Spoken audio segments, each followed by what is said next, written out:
CM Siddaramaiah ಅವರಿಂದ ಬಾಬು ಜಗಜೀವನ್ ರಾಮ್ ರವರ ಮತ್ತು ಸಂಗೊಳ್ಳಿ ರಾಯಣ್ಣರವರ ಪುತ್ಥಳಿ ಅನಾವರಣ ನೆರವೇರಿತು. ಟಿ. ನರಸೀಪುರ ತಾಲೂಕಿನ ವರುಣಾ ಕ್ಷೇತ್ರದ ಕುಪ್ಯ ಗ್ರಾಮದಲ್ಲಿ 323 ಕೋಟಿ ವೆಚ್ಚದ ವಿವಿಧ ಅಭಿವೃದ್ಧಿ ಕಾಮಗಾರಿಗೆ ಸಿಎಂ ಶಂಕುಸ್ಥಾಪನೆ ನೆರವೇರಿಸಿದರು. ಯತೀಂದ್ರ ಸಿದ್ದರಾಮಯ್ಯ ಮಾತನಾಡಿ, ಸಿದ್ದರಾಮಯ್ಯ ಅವರು ವರುಣಾ ಕ್ಷೇತ್ರದ ಶಾಸಕರಿಗೆ ಆಯ್ಕೆಯಾದಾಗ ವಿಪಕ್ಷ ನಾಯಕರಾದರು. ಬಳಿಕ ರಾಜ್ಯದ ಸಿಎಂ ಕೂಡ ಆದರು. ಸಂವಿಧಾನಕ್ಕೆ ಅಪಾಯ ಬಂದಾಗ ನಾವೆಲ್ಲರೂ ಒಂದಾಗಬೇಕು. ನಮ್ಮ ಸಂವಿಧಾನದ ಮೌಲ್ಯಗಳಿಗೆ ಗೌರವ ಕೊಡೋರಿಗೆ ನಾವು ಬೆಂಬಲ ಕೊಡಬೇಕು. ಸಂವಿಧಾನ ರಕ್ಷಣೆ ಮಾಡೋಣ ನಾವು ಅಧಿಕಾರಕ್ಕೆ ತರಬೇಕು. ನಿಮ್ಮೆಲ್ಲ ಆಶೀರ್ವಾದ ಸದಾ ನಮ್ಮ ಮೇಲಿರಲಿ ಎಂದರು. ಸಿಎಂ ಸಿದ್ದರಾಮಯ್ಯ ಮಾತನಾಡಿ, ನನ್ನ ಕೊನೆಯ ಉಸಿರಿರುವವರೆಗೂ ರಾಜ್ಯದ ಜನಸೇವೆ ಮಾಡುತ್ತೇನೆ. ನಾವು ಅಧಿಕಾರಕ್ಕೆ ಬಂದ ನಂತರ 3 ಬಾರಿ ಅಭಿವೃದ್ಧಿ ಕಾಮಗಾರಿಗೆ ಚಾಲನೆ ನೀಡಿದ್ದೇವೆ. 1932 ಕೋಟಿ ಅನುದಾನವನ್ನು ವರುಣಾ ಕ್ಷೇತ್ರಕ್ಕೆ ಕೊಟ್ಟಿದ್ದೇವೆ. ನಮ್ಮ ಸರ್ಕಾರ ಅಭಿವೃದ್ಧಿ ಕಾರ್ಯಕ್ರಮಗಳಿಗೂ ಹಣ ಖರ್ಚು ಮಾಡುತ್ತಿದೆ. ಗ್ಯಾರಂಟಿ ಯೋಜನೆಗಳು ಹಣ ಖರ್ಚು ಮಾಡುತ್ತಿದ್ದೇವೆ ಎನ್ನುವುದು ತಿಳಿಯುತ್ತೆ. ವಿಪಕ್ಷಗಳು ನಮ್ಮ ಮೇಲೆ ವೃಥಾ ಆರೋಪ ಮಾಡುತ್ತಿದೆ. ಸರ್ಕಾರದಲ್ಲಿ ಹಣ ಇಲ್ಲ, ಗ್ಯಾರಂಟಿಗಳು ಹಣ ಖರ್ಚು ಮಾಡ್ತಿದ್ದಾರೆ, ಖಜಾನೆ ಖಾಲಿ ಆಗ್ತಿದೆ ಅಂತಾರೆ. ಹಣ ಖಾಲಿಯಾಗಿದ್ದರೆ 1932 ಕೋಟಿ ಹಣ ವರುಣಾ ಕ್ಷೇತ್ರಕ್ಕೆ ಒಂದಕ್ಕೆ ಕೊಟ್ಟಿದ್ದೇವಾ ಎಂದು ಪ್ರಶ್ನಿಸಿದರು. 10,000 ಕೋಟಿ ಹಣವನ್ನು ಮೈಸೂರು ಜಿಲ್ಲೆಗೆ ಖರ್ಚು ಮಾಡಿದ್ದೇವೆ. ಎಲ್ಲ ಜಿಲ್ಲೆಗಳು ಅಭಿವೃದ್ಧಿ ಕಾರ್ಯಕ್ರಮ ಮಾಡಿದ್ದೇವೆ. 1,15,000 ಕೋಟಿ ಹಣವನ್ನು ಗ್ಯಾರಂಟಿಗೆ ಖರ್ಚು ಮಾಡಿದ್ದೇವೆ. ವಿಪಕ್ಷಗಳು ಇದನ್ನು ಅರ್ಥ ಮಾಡಿಕೊಳ್ಳಬೇಕು ಎಂದರು. ನಾನು ಹೆಚ್ಚು ಕ್ಷೇತ್ರಕ್ಕೆ ಬರಲು ಸಾಧ್ಯವಾಗ್ತಿಲ್ಲ, ಆದರೆ ಅಭಿವೃದ್ಧಿ ಕಾರ್ಯ ನಿಲ್ತಿಲ್ಲ. ಯತೀಂದ್ರ ವರುಣಾ ಕ್ಷೇತ್ರವನ್ನು ನೋಡ್ಕೊಳ್ತಿದ್ದಾರೆ. ಈ ಕ್ಷೇತ್ರಕ್ಕೆ ಜನರ ಕಷ್ಟ ಸುಖ ಕೇಳೋದು ಸಿದ್ದರಾಮಯ್ಯ. ಯತೀಂದ್ರಗೆ ಎಲ್ಲ ಜನರ ಪರಿಚಯವಿದೆ. ಸಿದ್ದರಾಮಯ್ಯ ಸಿಎಂ ಆದ ಮೇಲೆ ಕ್ಷೇತ್ರಕ್ಕೆ ಬರ್ತಿಲ್ಲ ಅನ್ನೋ ಭಾವನೆ ಬರಬಾರ್ದು. ಮೈಸೂರಿಗೆ ಬಂದಾಗ ಎಲ್ಲರನ್ನೂ ಭೇಟಿ ಮಾಡ್ತಿದ್ದೇನೆ. ಕೇಂದ್ರ ಸರ್ಕಾರ ಇತ್ತೀಚೆಗೆ ಒಂದು ಕಾಯ್ದೆ ಜಾರಿ ಮಾಡಿದೆ. ಮನ್ರೇಗಾ ಬದಲಿಗೆ ಜಿ ಕಾರ್ಯಕ್ರಮ ಮಾಡ್ತಿದ್ದಾರೆ. ಇನ್ನು ಮುಂದೆ ನರೇಗಾ ಕಾಯ್ದೆ ಇರಲ್ಲ. ಅದನ್ನು ಕೇಂದ್ರ ಸರ್ಕಾರ ರದ್ದು ಮಾಡಿದೆ. ನಾವು ಮನ್ರೇಗಾ ಮುಂದುವರಿಸಬೇಕು. ಮನ್ರೇಗಾದಲ್ಲಿ 100 ದಿನ ಕೆಲಸ ಕೊಡ್ತಿದ್ರು. ಮನಮೋಹನ್ ಸಿಂಗ್ ಸಿಎಂ ಆಗಿದ್ದಾಗ ಈ ಕಾಯ್ದೆ ಜಾರಿ ಮಾಡಿದ್ರು. ಈಗ ಅದನ್ನು ಕಿತ್ತು ಹಾಕುವ ಕೆಲಸ ಕೇಂದ್ರದವರು ಮಾಡ್ತಿದ್ದಾರೆ. ನೀವೆಲ್ಲರೂ ಹೋರಾಟಕ್ಕೆ ಸಜ್ಜಾಗಬೇಕು. ಜಿ ಕಾಯ್ದೆ ಸಂಪೂರ್ಣ ರದ್ದಾಗಬೇಕು. ಅಲ್ಲಿವರೆಗೆ ನಮ್ಮ ಹೋರಾಟ ನಿರಂತರವಾಗಿರಬೇಕು. ಬಿಜೆಪಿಯವರು ಹೆಣ್ಣುಮಕ್ಕಳಿಗೆ ಬಡವರಿಗೆ ಕೆಲಸ ಕೊಡೋದನ್ನು ಒಪ್ಪಲ್ಲ. ರಾಮ್ಜಿ ಅಂದರೆ ರಾಮನೂ ಅಲ್ಲ, ಸೀತಾರಾಮನೂ ಅಲ್ಲ, ದಶರಥ ರಾಮನೂ ಅಲ್ಲ ಎಂದರು. ಈ ವೇಳೆ ಸಚಿವರಾದ ಎಸ್.ಸಿ. ಮಹದೇವಪ್ಪ, ಶರಣ ಪ್ರಕಾಶ್ ಪಾಟೀಲ್, ಎಂ.ಸಿ. ಸುಧಾಕರ್, ಸಂಸದ ಸುನಿಲ್ ಬೋಸ್, ಎಚ್.ಎಂ. ರೇವಣ್ಣ ಸೇರಿದಂತೆ ಹಲವರು ಭಾಗವಹಿಸಿದ್ದರು.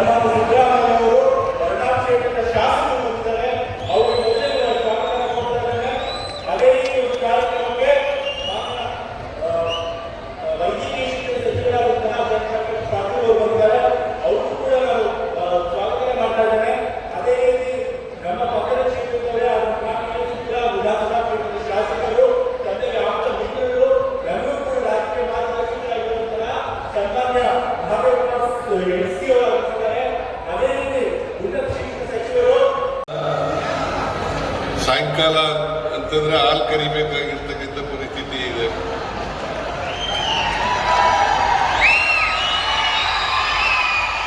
ಹಾಲು ಕರೆದು ಸೊಸೈಟಿಗಳಿಗೆ ಕೊಡಬೇಕಾಗಿರೋದ್ರಿಂದ ಬಹಳ ಜನ ಖಾಲಿ ಆಗಿರಬಹುದು ಅಂತಕ್ಕಂಥ ಅಭಿಪ್ರಾಯವನ್ನು ವ್ಯಕ್ತ ಮಾಡಿ, ನೀವಾದರೂ ಕೂಡ ಇದ್ದೀರಲ್ಲ ಇಷ್ಟೊಂದು ಜನ ಅಂತಕ್ಕಂಥ ಮಾತುಗಳನ್ನು ಹೇಳಲಿಕ್ಕೆ ಬಯಸ್ತಾ ಇದ್ದೇನೆ. ನಿಮ್ಮೆಲ್ಲರಿಗೂ, ಖಾಲಿ ಮಾಡಿರ್ತಕ್ಕಂಥ ಎಲ್ಲ ಜನರಿಗೂ ನನ್ನ ಹೃತ್ಪೂರ್ವಕವಾದಂಥ ಧನ್ಯವಾದಗಳನ್ನು ಹೇಳಲಿಕ್ಕೆ ಬಯಸ್ತಾ ಇದ್ದೇನೆ. ಇವತ್ತು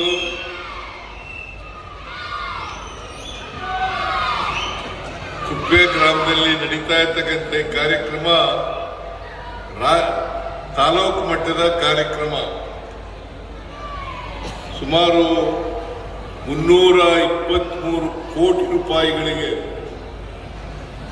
ಶಂಕುಸ್ಥಾಪನೆ ಮತ್ತು ಉದ್ಘಾಟನೆಯನ್ನು ಮಾಡತಕ್ಕಂಥ ಕಾರ್ಯಕ್ರಮಗಳನ್ನು ಹಮ್ಮಿಕೊಂಡಿದ್ದೇವೆ. ಶಂಕುಸ್ಥಾಪನೆ ಉದ್ಘಾಟನೆಯನ್ನ ಕಾರ್ಯಕ್ರಮಗಳನ್ನು ಮಾಡ್ಕೊಂಡಿದ್ದೇವೆ. ನಾವು ಈ ಬಾರಿ ಅಧಿಕಾರಕ್ಕೆ ಬಂದ ಮೇಲೆ 3 ಬಾರಿ ವರುಣಾ ಕ್ಷೇತ್ರದಲ್ಲಿ ಇಂಥ ಕಾರ್ಯಕ್ರಮಗಳನ್ನು ಮಾಡಿದ್ದೇವೆ. 22/10/2024 ಒಂದು ಕಾರ್ಯಕ್ರಮ ಆಯಿತು. ಅವತ್ತು 501 ಕೋಟಿ ರೂಪಾಯಿಗಳಿಗೆ ಅಭಿವೃದ್ಧಿ ಕಾರ್ಯಕ್ರಮಗಳಿಗೆ ಚಾಲನೆಯನ್ನು ಕೊಟ್ಟಿದ್ದು. ಅದಾದ್ಮೇಲೆ 9/8/2025 ಆ ಕಾರ್ಯಕ್ರಮ ಸುಮಾರು 1,108 ಕೋಟಿ ರೂಪಾಯಿಗಳ ಕಾರ್ಯಕ್ರಮ. 1,108 ಕೋಟಿ ರೂಪಾಯಿಗಳ ಕಾರ್ಯಕ್ರಮ. ಅದಾದ್ಮೇಲೆ ಇವತ್ತು 18/1/2026 ಇವತ್ತು ನಡೀತಕ್ಕಂಥ ಕಾರ್ಯಕ್ರಮದಲ್ಲಿ 323 ಕೋಟಿ ಅಂದ್ರೆ ಒಟ್ಟು 1,900 ಕೋಟಿ ರೂಪಾಯಿಗಳನ್ನ 1,932 ಕೋಟಿ ರೂಪಾಯಿಗಳನ್ನ ನಾವು ಈ ಬಂದ ಮೇಲೆ ವರುಣಾ ಕ್ಷೇತ್ರದಲ್ಲಿ ಅಭಿವೃದ್ಧಿ ಕಾರ್ಯಕ್ರಮಗಳಿಗೆ ಖರ್ಚು ಮಾಡಿದ್ದೇವೆ.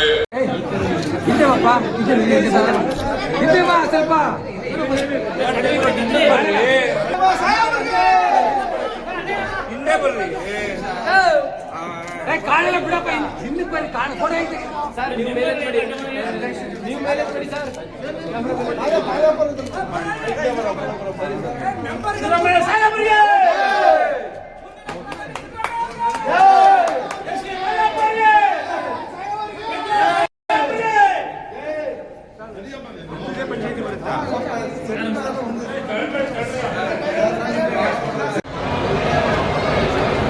ಬ್ಲಾಕ್ ಸಮಿತಿಯ ಅಧ್ಯಕ್ಷರಾದಂಥ ಶ್ರೀ ಮುದ್ದೇಗೌಡ ಅವರೇ, ವೇದಿಕೆ ಮೇಲಿರ್ತಕ್ಕಂಥ ಎಲ್ಲ ಗಣ್ಯರೇ,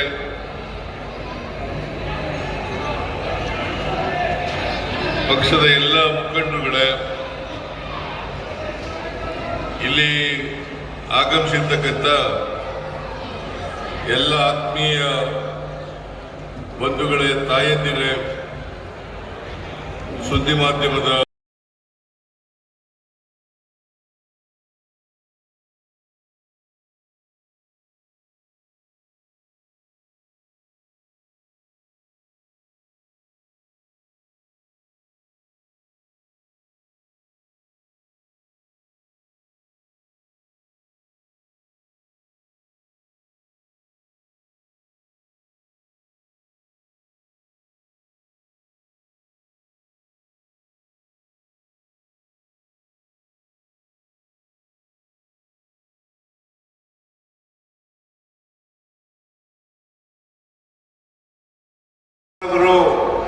ಅದನ್ನ ಇವತ್ತು ಕಿತ್ತಾಕ್ತಕ್ಕಂಥ ಪ್ರಯತ್ನವನ್ನ ಮಾಡ್ತಾ ಇದ್ದಾರೆ.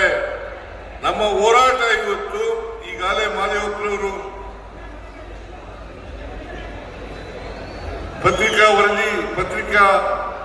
ಪತ್ರಿಕೆಯವರನ್ನು ಉದ್ದೇಶಿಸಿ ಭಾಷಣ ಮಾಡಿ ನಿಮ್ಮೆಲ್ಲರಿಗೂ ತಿಳಿಸ್ತಕ್ಕಂಥ ಕೆಲಸವನ್ನ ಮಾಡಿದ್ದಾರೆ.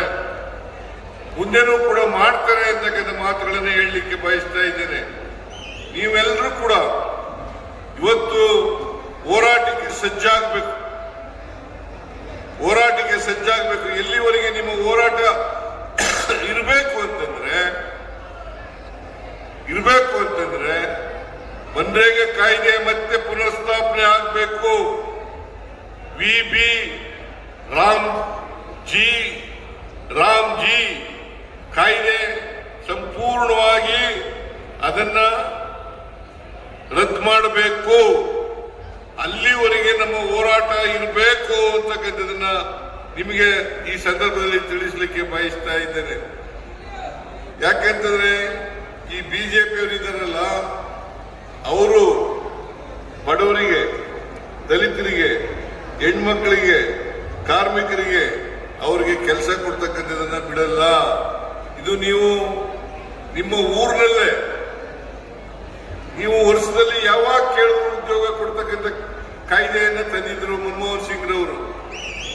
ಈಗ ಸರ್ಕಾರ ತೀರ್ಮಾನ ಮಾಡ್ತದೆ, ಇಂಥ ಪಂಚಾಯತಿನಲ್ಲಿ ಕೆಲಸ ಕೊಡಬೇಕು ಅಂದ್ರೆ ಅಂತ ಪಂಚಾಯತಿ ಮಾತ್ರ ಕೆಲಸ ಕೊಡಬೇಕು. ಕುಪ್ಪೆ ಪಂಚಾಯತಿ ಅಥವಾ ಕೀಳಲ್ಪುರ ಪಂಚಾಯತಿ, ಕೀಳಲ್ಪುರದಲ್ಲಿ ಕೊಡಬಹುದು ಅಥವಾ ಕುಪ್ಪೆದಲ್ಲಿ ಕೊಡದೇ ಇರಬಹುದು, ಅಥವಾ ಕುಪ್ಪೆದಲ್ಲಿ ಕೊಡಬಹುದು ಅಥವಾ ಕೀಳಲ್ಪುರದಲ್ಲಿ ಕೊಡದೇ ಇರಬಹುದು. ಅದರಿಂದ ಈ ತರದ ಕಾಯ್ದೆಯನ್ನು ತಂದಿದ್ದಾರೆ. ವಿ.ಬಿ. ರಾಮ್ಜಿ ಅಂತಂದ್ರೆ ವಿಕಸಿತ ಭಾರತ್ ಗ್ಯಾರಂಟಿ ರೋಜ್ಗಾರ್ ಅಜೀವಿಕಾ ಮಿಷನ್ ಗ್ರಾಮೀಣ್. ನೀವು ತಿಳ್ಕೊಳ್ಳಿ ಇದನ್ನ. ವಿ.ಬಿ. ರಾಮ್ಜಿ ಅಂತಂದ್ರೆ Viksit Bharat Viksit Bharat guarantee for Rozgar, Ajeevika mission Gramin ಅಂತ ಅದರ ಅರ್ಥ. ರಾಮ್ಜಿ ಅಂತಂದ್ರೆ ರಾಮ ಅಲ್ಲ, ಕೌಶಲ್ಯ ರಾಮನೂ ಅಲ್ಲ, ಸೀತಾರಾಮನೂ ಅಲ್ಲ, ದಶರಥ ರಾಮನೂ ಅಲ್ಲ. ಇದನ್ನ ಜನಗಳಿಂದ ತಪ್ಪುದಾರಿಗೆ ಎಳಿಲಿಕ್ಕೋಸ್ಕರವಾಗಿ G Ram G, G Ram G ಅಂತ ಹೇಳಿ ಅದನ್ನ ಜೋಡಿಸಿರ್ತಕ್ಕಂಥ ಪ್ರಯತ್ನವನ್ನ ಮಾಡಿದ್ದಾರೆ. ಅದರಿಂದ ನಾನು ನಿಮ್ಮಲ್ಲಿ ಕಳಕಳಿಯಿಂದ ಪ್ರಾರ್ಥನೆ ಮಾಡ್ತಕ್ಕಂಥದ್ದು ಏನಪ್ಪಾ ಅಂತಂದ್ರೆ, ನೀವೆಲ್ಲರೂ ಕೂಡ ಚಳುವಳಿಗೆ ತಯಾರಾಗಬೇಕು, ನೀವೆಲ್ಲರೂ ಚಳುವಳಿನಲ್ಲಿ ಭಾಗವಹಿಸಬೇಕು. ನಮ್ಮ ಪಕ್ಷ ಈ ರೀತಿಯಲ್ಲಿ ತೀರ್ಮಾನವನ್ನು ಮಾಡಿದೆ ಅಂತಕ್ಕಂಥ ಮಾತುಗಳನ್ನು ಈ ಸಂದರ್ಭದಲ್ಲಿ ಹೇಳ್ತಾ, ನಾನು ಹೆಚ್ಚು ಮಾತಾಡಲಿಕ್ಕೆ ಹೋಗಲ್ಲ, ಮಾತನಾಡಬೇಕಾದಂಥ ಅಗತ್ಯನೂ ಕೂಡ ಇಲ್ಲ. ಈ ಅಭಿವೃದ್ಧಿ ಕಾರ್ಯಕ್ರಮ ಇದೆಯಲ್ಲ, ಈ ಕಾರ್ಯಕ್ರಮವನ್ನು ಅತ್ಯಂತ ಸಂತೋಷದಿಂದ ಉದ್ಘಾಟನೆ ಮಾಡಿದ್ದೇನೆ.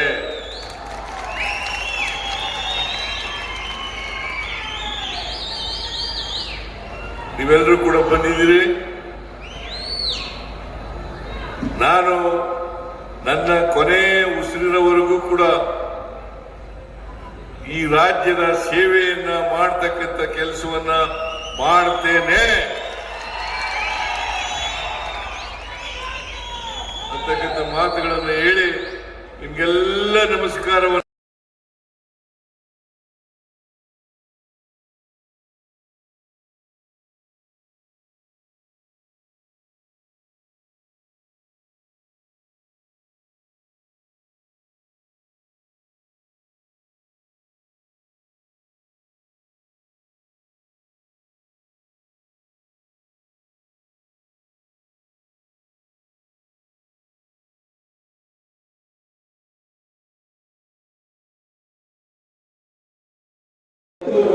ಯುವ ನಾಯಕರು ಮಾನ್ಯ ಚಾಮರಾಜನಗರ ಲೋಕಸಭಾ ಸದಸ್ಯರಾದ ಶ್ರೀ ಸುನೀಲ್ ಬೋಸ್ ಅವರು ಮಾತನಾಡಬೇಕಾಗಿ ಸಭೆಗೆ ಪ್ರಾರ್ಥನೆ.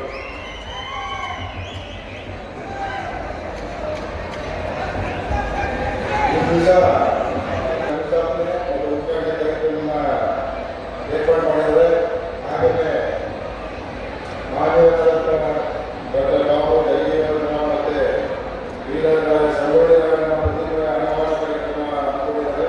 ಈ ಒಂದು ಕಾರ್ಯಕ್ರಮಕ್ಕೆ ಅತ್ಯಂತ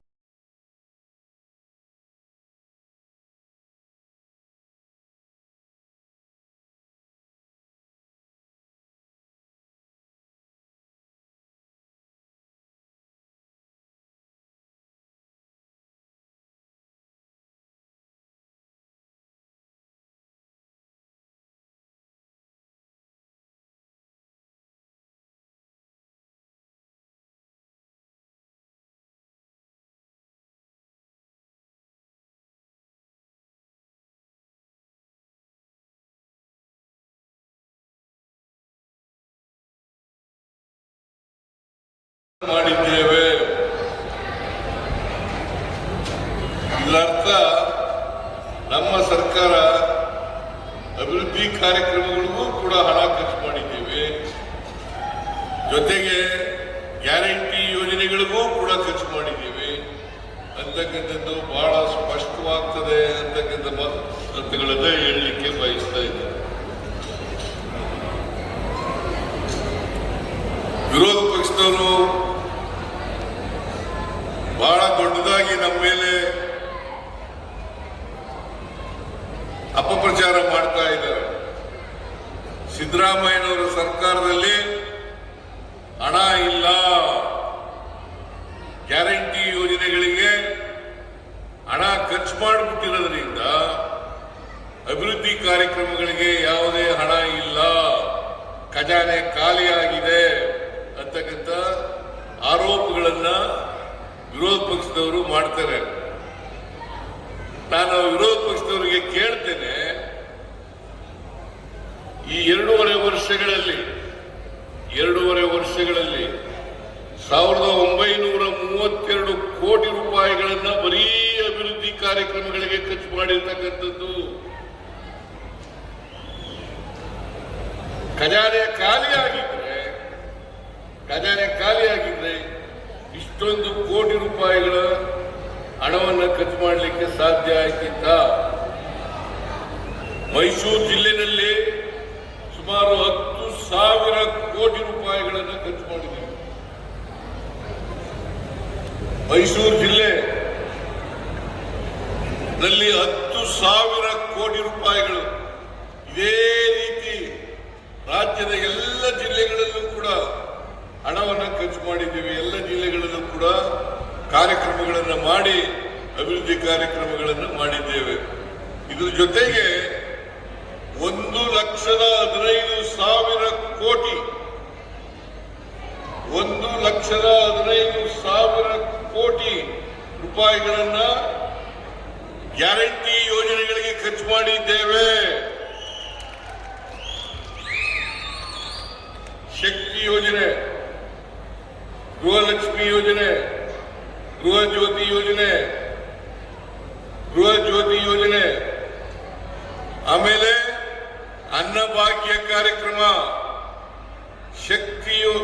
ಅನ್ನಭಾಗ್ಯ ಕಾರ್ಯಕ್ರಮ, ಯುವ ನಿಧಿ, ಈ ಕಾರ್ಯಕ್ರಮಗಳಿಗೆ ನಾವು 1,15,000 ಕೋಟಿ ರೂಪಾಯಿಗಳನ್ನು ಖರ್ಚು ಮಾಡಿದ್ದೇವೆ.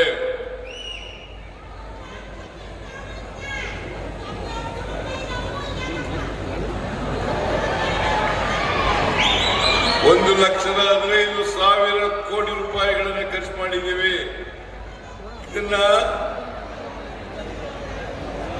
ಇದನ್ನ ವಿರೋಧ ಪಕ್ಷದವರು ಅರ್ಥ ಮಾಡ್ಕೋಬೇಕು ಅಂತಕ್ಕಂಥ ಮಾತುಗಳನ್ನು ಹೇಳಲಿಕ್ಕೆ ಬಯಸ್ತಾ ಇದ್ದೇನೆ. ಮಾದೇವಪ್ಪನವರು ಕೂಡ ಮಾತಾಡಬೇಕಾಗಿತ್ತು. ಸಮಯ ಆಗಿರೋದ್ರಿಂದ ಮಾದೇವಪ್ಪನವರು ಮಾತಾಡ್ತಾ ಇಲ್ಲ. ನಾನು ಕೂಡ ಹೆಚ್ಚು ಮಾತನಾಡಲಿಕ್ಕೆ ಹೋಗಲ್ಲ. ನಾನು ಹೆಚ್ಚು ಕ್ಷೇತ್ರಕ್ಕೆ ಬರಲಿಕ್ಕೆ ಆಗ್ತಾ ಇಲ್ಲ. ಆದರೆ ಅಭಿವೃದ್ಧಿ ಕಾರ್ಯಕ್ರಮಗಳನ್ನು ನಿಂತಿಲ್ಲ ಅಂತಕ್ಕಂಥ ಮಾತುಗಳನ್ನು ಹೇಳಲಿಕ್ಕೆ ಬಯಸ್ತಾ ಇದ್ದೇನೆ. ಯಾಕಂತಂದ್ರೆ ಯತೀಂದ್ರ MLC ಮೇಲ್ಮನೆಯ ಸದಸ್ಯ, ಅವರು ನಮ್ಮ ಕ್ಷೇತ್ರವನ್ನು ಸಂಪೂರ್ಣವಾಗಿ ನೋಡ್ಕೊತಾ ಇದ್ದಾರೆ. ವರ್ಣಾ ಕ್ಷೇತ್ರವನ್ನ, ಹೌದಾ ಅಲ್ಲ?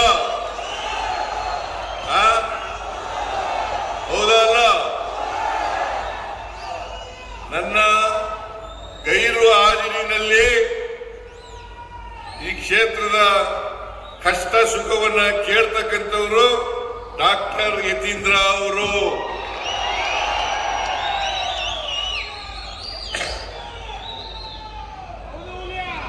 ಅವರು ಒಮ್ಮೆ ಶಾಸಕರಾಗಿದ್ರು ಇಲ್ಲಿ. ಆದ್ರಿಂದ ಎಲ್ಲ ಜನರ, ಎಲ್ಲ ಗ್ರಾಮಗಳ ಪರಿಚಯ ಇದೆ. ಎಲ್ಲ ಜನರು, ಎಲ್ಲ ಗ್ರಾಮಗಳು ಪರಿಚಯ ಇದ್ದಾವೆ.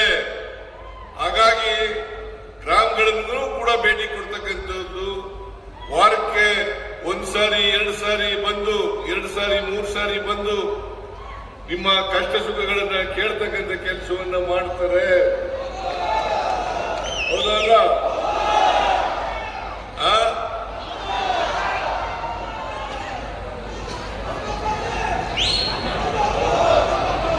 ತಿಳ್ಕೋಬಾರದು.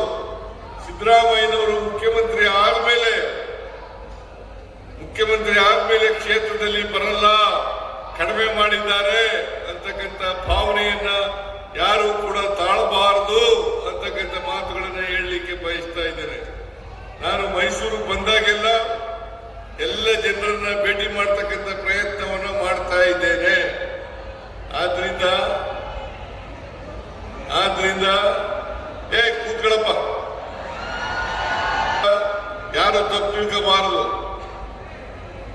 ಕೇಂದ್ರ ಸರ್ಕಾರ ಇತ್ತೀಚೆಗೆ ಒಂದು ಕಾಯ್ದೆಯನ್ನು ಮಾಡಿದ್ದಾರೆ. ಆ ಕಾಯ್ದೆ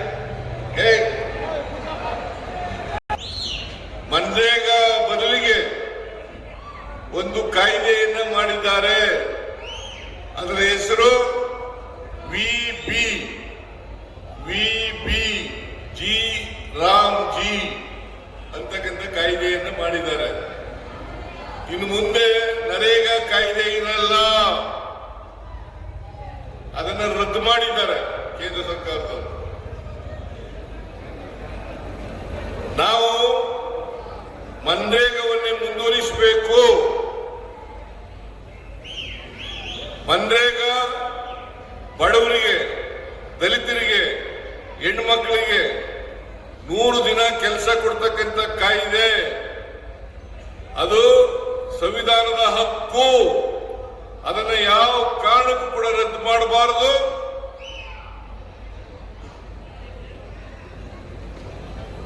ನೀವು ಅದನ್ನ ಮತ್ತೆ ಪುನಃಸ್ಥಾಪನೆಯನ್ನ ಮಾಡಬೇಕು ಅಂತಕ್ಕಂಥ ಒತ್ತಡವನ್ನ ನಾವು ಮಾಡ್ತಾ ಇದ್ದೇವೆ.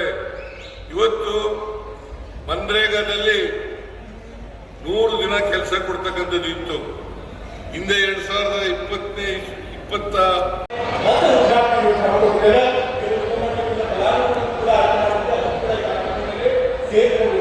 ಇವತ್ತು ಕಳೆದ ಬಾರಿ ಕ್ಷೇತ್ರದಲ್ಲಿ ಆದಷ್ಟು ಸಿದ್ದರಾಮಯ್ಯ ನಾವು ವರ್ಣಾ ಕ್ಷೇತ್ರದಲ್ಲಿ ಸುಮಾರು 1,300 ಕೋಟಿ ಹೆಚ್ಚು ವೆಚ್ಚದ ಕಾಮಗಾರಿಗಳಿಗೆ ಇದೇ ರೀತಿ ನಾವು ಕಾಮಗಾರಿ ಮತ್ತೆ ಶಂಕುಸ್ಥಾಪನೆಯನ್ನು ಹಾಕೊಂಡಿದ್ದೇವೆ.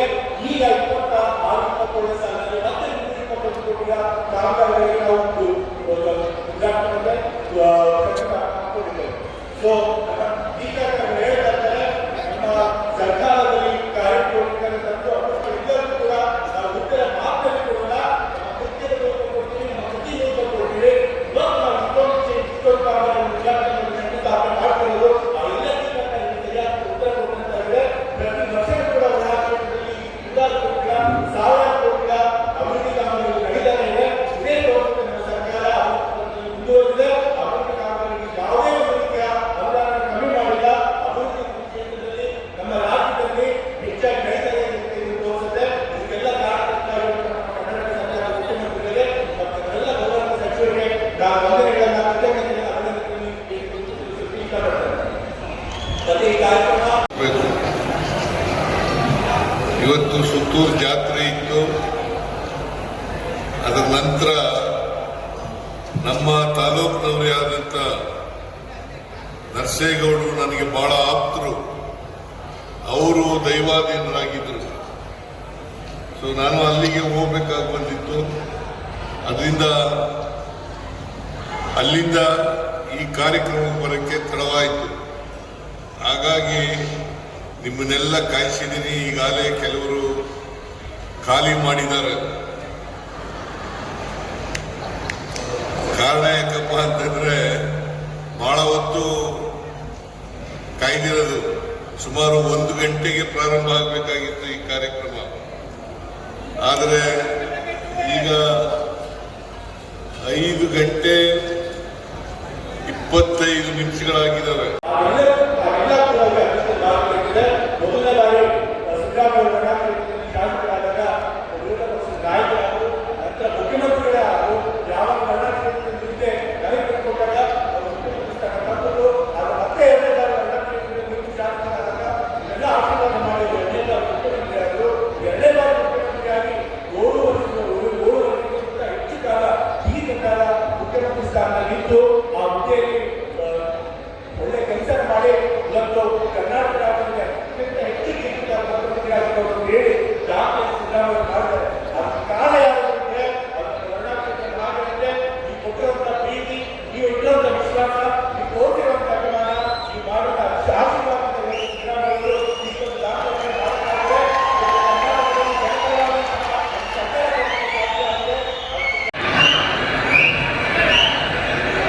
ಈ ಸಮಾರಂಭದಲ್ಲಿ ಮುಖ್ಯ ಅತಿಥಿಗಳಾಗಿ ಭಾಗವಹಿಸಿರ್ತಕ್ಕಂಥ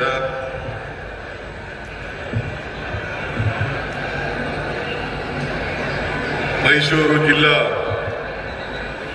ಉಸ್ತುವಾರಿ ಸಚಿವರಾದಂಥ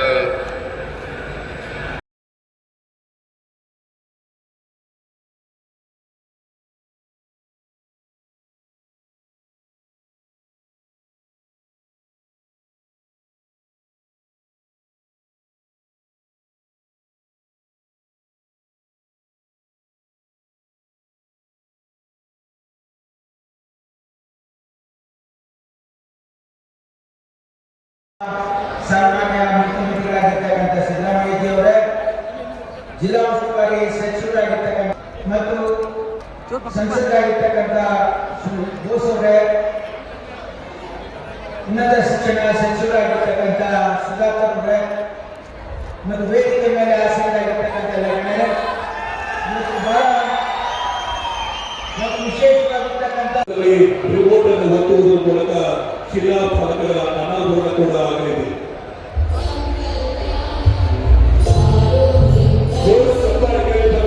ಜೋರಾದ ಚಪ್ಪಾಳೆಯೊಂದಿಗೆ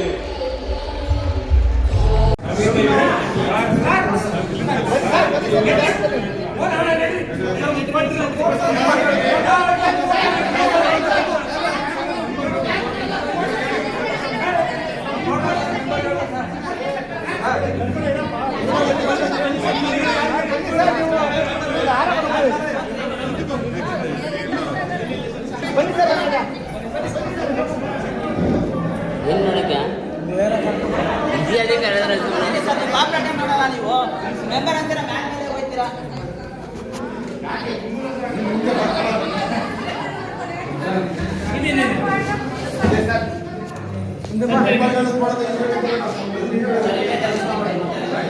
ಮೆಂಬರ್ ತೆಗಿಸ್ಕೊಳ್ಳಿ.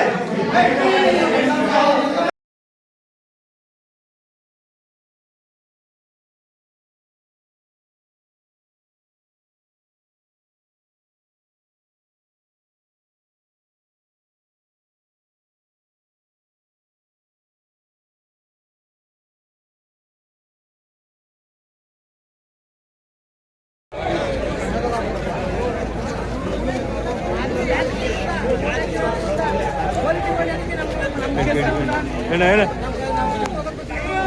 ಸನ್ಮಾನ್ಯ ಸಿದ್ದರಾಮಯ್ಯ ಅವರು ಬಳ್ಳಾರಿ ಕ್ಷೇತ್ರದ ಶಾಸಕರು ಬಂದಿದ್ದಾರೆ.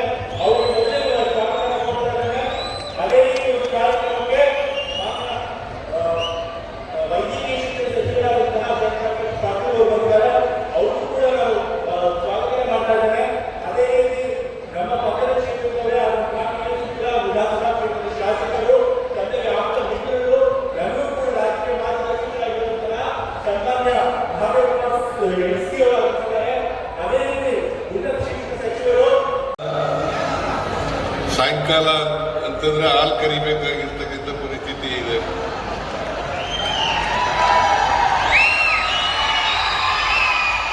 ಹಾಲು ಕರೆದು ಸೊಸೈಟಿಗಳಿಗೆ ಕೊಡಬೇಕಾಗಿರೋದ್ರಿಂದ ಬಹಳ ಜನ ಖಾಲಿ ಆಗಿರಬಹುದು ಅಂತಕ್ಕಂಥ ಅಭಿಪ್ರಾಯವನ್ನು ವ್ಯಕ್ತ ಮಾಡಿ, ನೀವಾದರೂ ಕೂಡ ಇದ್ದಿರಲ್ಲ ಇಷ್ಟೊಂದು ಜನ ಅಂತಕ್ಕಂಥ ಮಾತುಗಳನ್ನು ಹೇಳಲಿಕ್ಕೆ ಬಯಸ್ತಾ ಇದ್ದೇನೆ. ನಿಮ್ಮೆಲ್ಲರಿಗೂ, ಖಾಲಿ ಮಾಡಿರ್ತಕ್ಕಂಥ ಎಲ್ಲ ಜನರಿಗೂ ನನ್ನ ಹೃತ್ಪೂರ್ವಕವಾದಂಥ ಧನ್ಯವಾದಗಳನ್ನು ಹೇಳಲಿಕ್ಕೆ ಬಯಸ್ತಾ ಇದ್ದೇನೆ. ಇವತ್ತು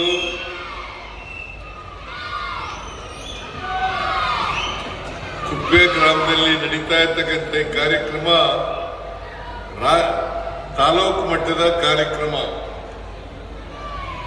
ಸುಮಾರು 323 ಕೋಟಿ ರೂಪಾಯಿಗಳಿಗೆ ಶಂಕುಸ್ಥಾಪನೆ ಮತ್ತು ಉದ್ಘಾಟನೆಯನ್ನು ಮಾಡತಕ್ಕಂಥ ಕಾರ್ಯಕ್ರಮಗಳನ್ನು ಹಮ್ಮಿಕೊಂಡಿದ್ದೇವೆ. ಶಂಕುಸ್ಥಾಪನೆ ಉದ್ಘಾಟನೆಯನ್ನ ಕಾರ್ಯಕ್ರಮಗಳನ್ನು ಮಾಡ್ಕೊಂಡಿದ್ದೇವೆ. ನಾವು ಈ ಬಾರಿ ಅಧಿಕಾರಕ್ಕೆ ಬಂದ ಮೇಲೆ 3 ಬಾರಿ ವರ್ಣಾ ಕ್ಷೇತ್ರದಲ್ಲಿ ಇಂಥ ಕಾರ್ಯಕ್ರಮಗಳನ್ನು ಮಾಡಿದ್ದೇವೆ. 22/10/2024 ಒಂದು ಕಾರ್ಯಕ್ರಮ ಆಯಿತು. ಅವತ್ತು 501 ಕೋಟಿ ರೂಪಾಯಿಗಳಿಗೆ ಅಭಿವೃದ್ಧಿ ಕಾರ್ಯಕ್ರಮಗಳಿಗೆ ಚಾಲನೆಯನ್ನು ಕೊಟ್ಟಿದ್ದು. ಅದಾದ್ಮೇಲೆ 9/8/2025 ಆ ಕಾರ್ಯಕ್ರಮ ಸುಮಾರು 1108 ಕೋಟಿ ರೂಪಾಯಿಗಳ ಕಾರ್ಯಕ್ರಮ. 1108 ಕೋಟಿ ರೂಪಾಯಿಗಳ ಕಾರ್ಯಕ್ರಮ. ಅದಾದ್ಮೇಲೆ ಇವತ್ತು 18/1/2026 ಇವತ್ತು ನಡೀತಕ್ಕಂಥ ಕಾರ್ಯಕ್ರಮದಲ್ಲಿ 323 ಕೋಟಿ ಅಂದ್ರೆ ಒಟ್ಟು 1900 ಕೋಟಿ ರೂಪಾಯಿಗಳನ್ನ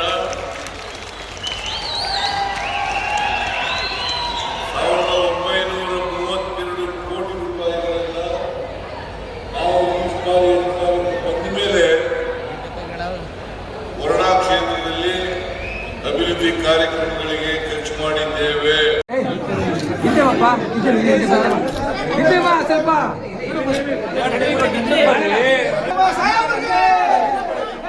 ಹಿಂದೆ ಬರ್ರಿ ಕಾಣಲ್ಲ ಬಿಡಪ್ಪ ಹಿಂದಕ್ಕೆ ಬರ್ರಿ ಕಾಣ ಫೋಟೋ ಐತೆ ಸರ್ ನೀವು ಮೇಲೆ ನೋಡಿ ನೀವು ಮೇಲೆ ನೋಡಿ ಸರ್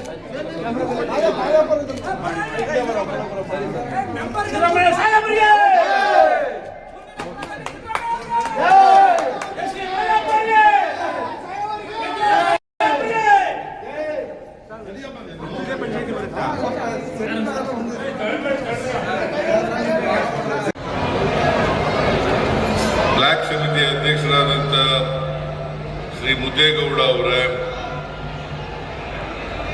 ವೇದಿಕೆ ಮೇಲಿರ್ತಕ್ಕಂಥ ಎಲ್ಲ ಗಣ್ಯರೇ,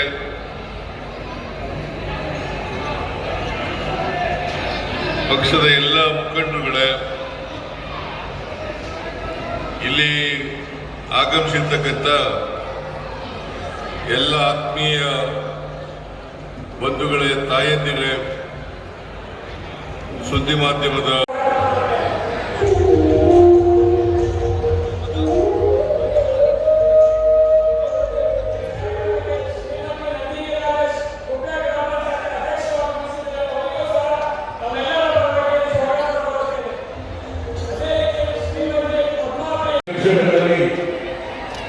ಕರ್ನಾಟಕದ ರಾಜಕಾರಣದಲ್ಲಿ ತಮ್ಮದೇ ಆದ ವಿಶಿಷ್ಟ ಛಾಪನ್ನು ಮೂಡಿಸಿರುವ ಆಕರ್ಷಕ ವ್ಯಕ್ತಿತ್ವದ ಮೈಸೂರಿನ ಮಣ್ಣಿನ ಕಮಲನ್ನು ಹೊತ್ತು ಬಂದ ರೈತರ ಮಗ, ಕರ್ನಾಟಕ ರಾಜಕೀಯ ಇತಿಹಾಸದಲ್ಲಿ ದೀರ್ಘಾವಧಿ ಮುಖ್ಯಮಂತ್ರಿಗಳಾಗಿ ಅದನ್ನ ಇವತ್ತು ಕಿತ್ತಾಕ್ತಕ್ಕಂಥ ಪ್ರಯತ್ನವನ್ನ ಮಾಡ್ತಾ ಇದ್ದಾರೆ.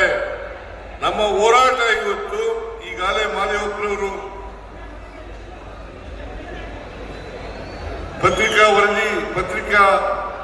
ಪತ್ರಿಕೆಯವರನ್ನು ಉದ್ದೇಶಿಸಿ ಭಾಷಣ ಮಾಡಿ ನಿಮ್ಮೆಲ್ಲರಿಗೂ ತಿಳಿಸ್ತಕ್ಕಂಥ ಕೆಲಸವನ್ನ ಮಾಡಿದ್ದಾರೆ.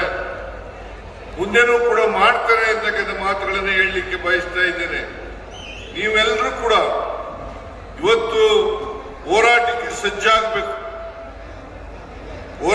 ಸಜ್ಜಾಗಬೇಕು. ಎಲ್ಲಿವರೆಗೆ ನಿಮ್ಮ ಹೋರಾಟ ಇರಬೇಕು ಅಂತಂದ್ರೆ ಮನ್ರೇಗಾ ಕಾಯ್ದೆ ಮತ್ತೆ ಪುನಃಸ್ಥಾಪನೆ ಆಗಬೇಕು.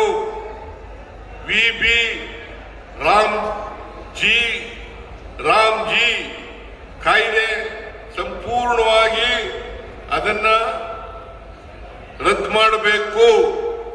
ಅಲ್ಲಿವರೆಗೆ ನಮ್ಮ ಹೋರಾಟ ಇರಬೇಕು ಅಂತಕ್ಕಂಥದನ್ನ ನಿಮಗೆ ಈ ಸಂದರ್ಭದಲ್ಲಿ ತಿಳಿಸಲಿಕ್ಕೆ ಬಯಸ್ತಾ ಇದ್ದೇನೆ.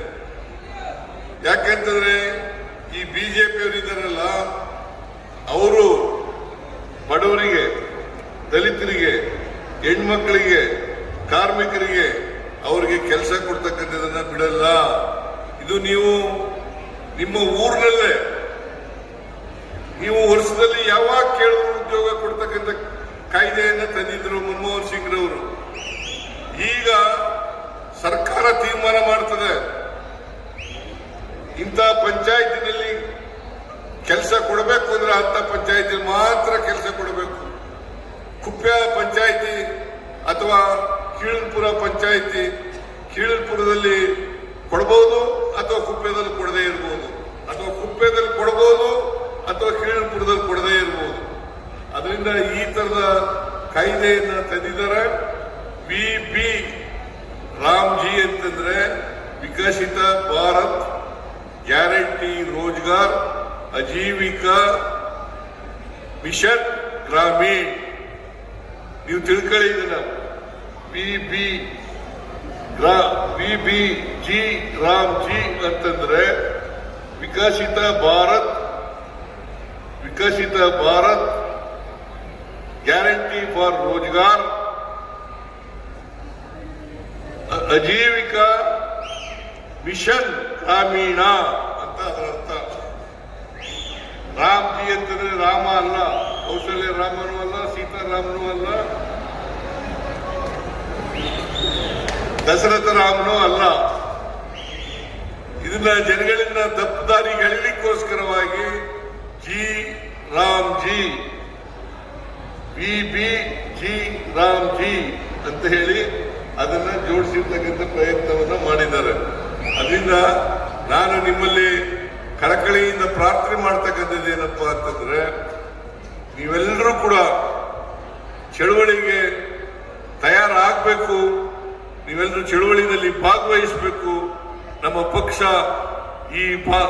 ಈ ರೀತಿಯಲ್ಲಿ ತೀರ್ಮಾನವನ್ನು ಮಾಡಿದೆ ಅಂತಕ್ಕಂಥ ಮಾತುಗಳನ್ನು ಈ ಸಂದರ್ಭದಲ್ಲಿ ಹೇಳ್ತಾ ನಾನು ಹೆಚ್ಚು ಮಾತಾಡಲಿಕ್ಕೆ ಹೋಗಲ್ಲ, ಮಾತನಾಡಬೇಕಾದಂಥ ಅಗತ್ಯನೂ ಕೂಡ ಇಲ್ಲ. ಈ ಅಭಿವೃದ್ಧಿ ಕಾರ್ಯಕ್ರಮ ಇದೆಯಲ್ಲ, ಈ ಕಾರ್ಯಕ್ರಮವನ್ನು ಅತ್ಯಂತ ಸಂತೋಷದಿಂದ ಉದ್ಘಾಟನೆ ಮಾಡಿದ್ದೇನೆ.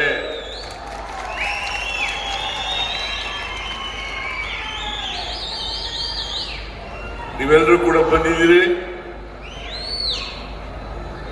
ನಾನು ನನ್ನ ಕೊನೆ ಉಸಿರಿನವರೆಗೂ ಕೂಡ ಈ ರಾಜ್ಯದ ಸೇವೆಯನ್ನ ಮಾಡತಕ್ಕಂಥ ಕೆಲಸವನ್ನ ಮಾಡ್ತೇನೆ ಅಂತಕ್ಕಂಥ ಮಾತುಗಳನ್ನು ಹೇಳಿ ನಿಮ್ಗೆಲ್ಲ ನಮಸ್ಕಾರವನ್ನು